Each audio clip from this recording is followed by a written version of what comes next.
Hey, this is Daniel for Adorama. Today on set, we're going to talk about how lighting can make you look completely different.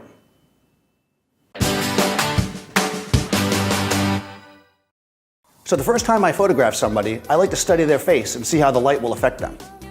Usually I take one light and move it all around, and then also have them move their face and study it. This way I can determine how I like the light on their face.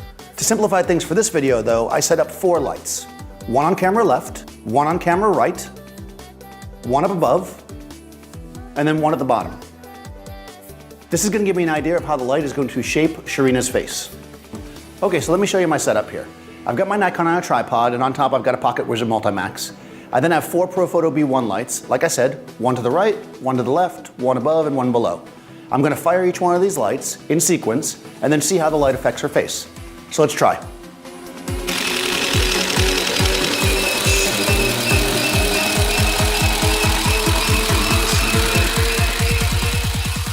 Okay, so on camera right, the light is slightly below Sharina's eye line.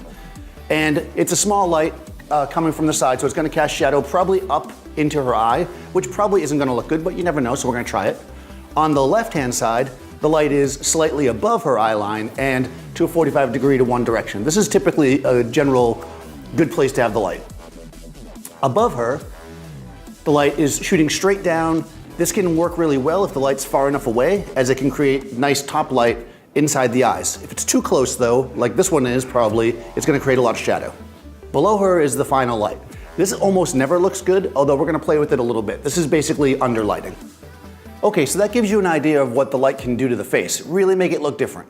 But now let's take each one of these lights and get a great shot with each one. So here on the right, the light is a little bit low, and I know that we don't wanna have her look right at it because that's probably gonna create a weird shadow coming up from her nose. So what we're gonna do is have her look in the opposite direction. So if Sharina can look to her right, we'll shoot basically a profile. So let's see what that looks like. Okay, so that was pretty cool. Now on the other side of her, we've got a light in a more traditional portrait setup. So what we'll do is we'll just have her look generally in that direction. That will give nice light across her entire face, and also because it's a nice small source, it'll create nice shadow and add shape to the face.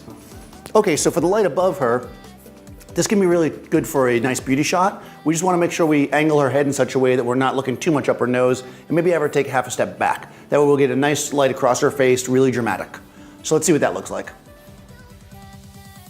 Okay, so for the light underneath, I cheated a little bit. There's no way that the hard light source from underneath is gonna look good on anybody unless you're going for a really, really creepy shot, and we don't want to do that with Sharina.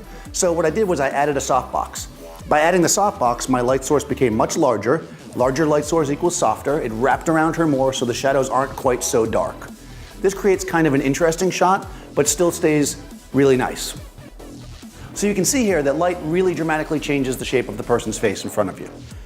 Also keep in mind what lens you use and where you stand will help affect the total look of the portrait. So thanks for watching. Be sure to subscribe to Adorama TV, and I'll see you next time on set. Is there something different about this video? Well, Dave's not here. Oh, yeah.